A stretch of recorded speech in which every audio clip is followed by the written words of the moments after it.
Bienvenue à tous dans la troisième partie du making-of de ce corset Silverado.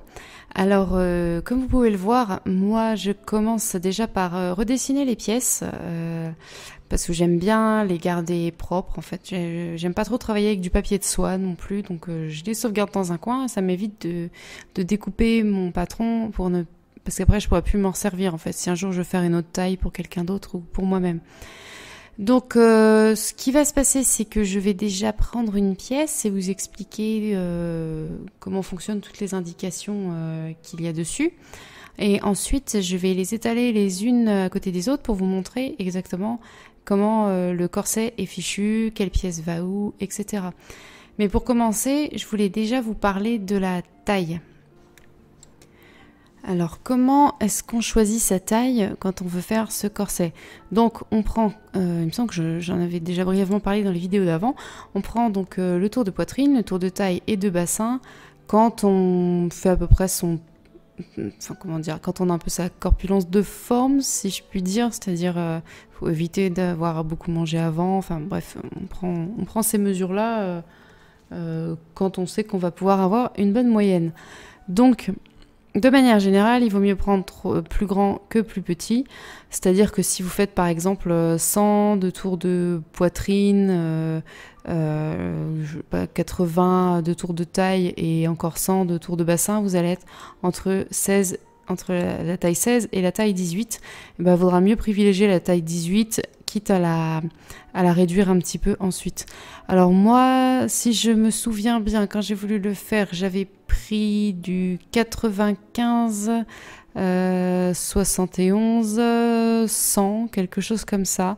Donc moi j'étais à cheval entre 14 et 16, mais vu que je connais bien le corset et que je me connais bien moi maintenant, je vais un petit peu tricher, c'est-à-dire que j'ai pris la taille 14 parce que je veux une taille vraiment fine pour ce corset et je vais augmenter les tailles de cups, donc les goussets, je vais les augmenter, histoire de me créer une taille 15, on va dire, voilà. Mais en temps normal, quand on débute, il vaut mieux prendre une taille 16, faire une toile, voir ce qui va pas, et réduire là où il y a besoin de réduire. Alors déjà, on va essayer de voir l'essentiel du patron. Donc je rappelle qu'il s'agit du Silverado de chez Laughing Moon. Globalement, ils sont tous faits pareil. Bon, celui-ci, c'est un des plus simples puisque les baleines ne se croisent pas. Alors, donc, vous avez votre pièce. Je vais essayer de dézoomer un petit peu. Donc là, j'ai pris comme exemple la pièce numéro 13. Donc, on a le contour.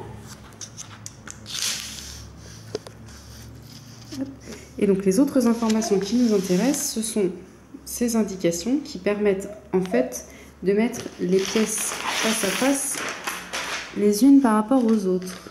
Alors attendez que je vous trouve un petit exemple. Vite, forcément je ne l'ai pas dans le... Par exemple ici j'ai la numéro 15 qui arrive. Bon, j'ai pris des trucs au hasard, hein, mais... Et en fait, quand on va coudre, on va devoir les faire bien correspondre comme ça. Donc c'est très important de garder ces petits triangles. Ensuite, en pointillé, on a les canaux pour les baleines. Très important aussi, sur un corset évidemment. Ici, vous avez la ligne de taille qui est marquée. Donc c'est la waistline en anglais, c'est souvent écrit en anglais dessus. Et c'est ici qu'on peut choisir d'allonger ou de raccourcir le corset. Donc un exemple avec cette pièce-ci que j'avais rallongée un jour. Voilà, donc j'avais rajouté un scotch au milieu. En fait, j'avais coupé la pièce, j'avais mis un scotch. Et récemment, j'ai dû vouloir en faire un sans le rallonger, donc j'avais dû plier comme ça pour retrouver ma pièce d'avant. Je suis désolée, j'ai mon bébé qui gazouille à côté. Ça va? Ça va? Oui, voilà. Donc là, c'est une pièce en plus intéressante parce qu'on a aussi les œillets qui sont marqués. Donc important. Autre information très importante, d'ailleurs je pense que c'est sur cette pièce qu'on la verra le mieux.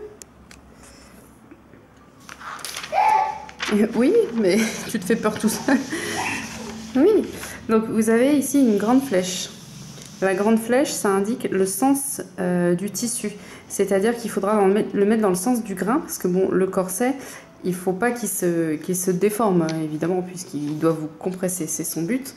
Donc vous allez voir, votre tissu il a un sens, sauf si vous avez pris de la toile à corset qui est très très solide en général. Bon, vous n'allez sûrement pas le sentir, mais il y a un sens où le tissu s'étire et l'autre où on n'arrive pas à l'étirer. Bon, et bien justement, le sens dans lequel on n'arrive pas à l'étirer, il faut que ça suive cette ligne et l'autre sens, cette ligne-ci. Donc c'est très important quand vous allez découper vos pièces de toutes les faire dans ce sens. Très très très important. Parce qu'on aurait tendance à vouloir faire correspondre, donc je prends mon tapis en sous-cube pour que vous ayez une idée, on aurait tendance à vouloir les découper toutes droites en suivant les baleines, alors qu'en fait non, c'est cette flèche qu'il faut bien aligner, donc ici, avec le grain du tissu. Est-ce que j'ai tout dit? Je crois que j'ai tout dit. On a juste celle-ci qui est un petit peu particulière, la numéro 11, où en fait, ici, sur le devant, on a, on peut mettre comme ça, quelque chose de très droit. C'est parce que c'est le devant où on mettra le busque. Et donc, dernière information très importante, ces pièces-ci contiennent une marge de couture. J'imagine d'1,5 cm, il faudra que je revérifie, mais c'est souvent le cas sur la majorité des patrons. Donc, qu'est-ce que ça veut dire? Ça veut dire que quand on va assembler deux pièces ensemble, c'est encore le bazar pour en trouver deux qui vont ensemble, attendez, voilà toi, cette pièce-ci très vieille et celle-ci je viens de la refaire, donc ça explique qu'elles sont pas du tout fichues pareil, mais bon bref, quand je les assemble, donc elles vont bord à bord comme ça, en fait je vais les mettre endroit contre endroit, donc je vais faire correspondre les petits triangles. Et je vais coudre à 1,5 cm du bord, comme ça. Hop, je vais faire correspondre, je vais continuer, je vais faire correspondre, je vais continuer. Donc il faut bien prendre ça en compte quand on coud. 1,5 cm partout. Moi je ne l'ai pas tracé, mais vous pouvez vous amuser à le faire si vous voulez. Donc on va commencer par parler du patron dans son intégralité. Alors, donc voici toutes les pièces qu'on a découpées. Donc vous pouvez voir que certaines ont été rallongées au milieu.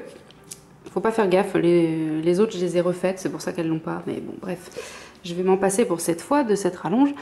Alors, donc, le numéro 11 correspond au devant, c'est pour ça qu'elle est toute droite, c'est là que le busque va aller. Ensuite, donc la numéro 12 qui a un canal à baleine, comme la première. Ici on en a deux, là on n'en a pas, et deux de chaque côté. Ensuite, donc vous voyez les petits triangles qui nous permettent de bien les mettre en vis-à-vis, très important. Et donc le Silverado a une particularité, c'est qu'en fait il a des goussets, donc de différentes tailles, un peu comme des soutiens-gorge, quoi.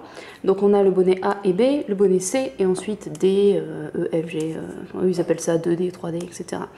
Donc comment ça marche? Si vous voulez une belle forme de sablier, moi je vous conseille d'en mettre en haut et en bas. Donc en haut, ça c'est obligatoire de toute façon. Je crois que la dernière fois je l'avais fait avec une cup C, mais j'avais mal reporté les triangles. Donc pour l'exemple, je vais prendre une pièce qui est bien faite. Alors si je ne me trompe pas, normalement, il me semble qu'on a un gousset entre la pièce 11 et 12. Donc vous voyez les petits triangles qui correspondent de ce côté et de l'autre. À tes souhaits, chérie. À tes amours. Et en fait, il faudra la retourner pour faire la même chose entre 12 et 13. Donc ça, c'est obligatoire. Vous choisissez juste la taille dont vous avez besoin. Par contre, il y a autre chose à faire si vraiment vous voulez exagérer la forme sablier. Et moi, je vais le faire.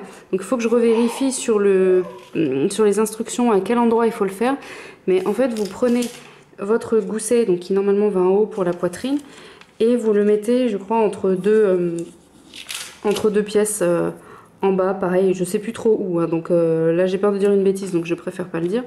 Et donc la dernière fois que j'avais fait un corset, je trouvais que j'avais pas beaucoup de place pour les hanches, donc plutôt que d'utiliser le C que j'avais pris la dernière fois, je pense que là je vais y aller bien fort et prendre une cup D, voire plus, et donc l'insérer en bas. Voilà donc pour ce qui est du patron, il n'y a pas grand chose d'autre à savoir, l'essentiel après c'est l'assemblage et je vous retrouve dans la partie suivante qui traitera justement de la découpe du tissu histoire qu'on puisse commencer les hostilités. Merci beaucoup d'avoir suivi cette vidéo et à très vite.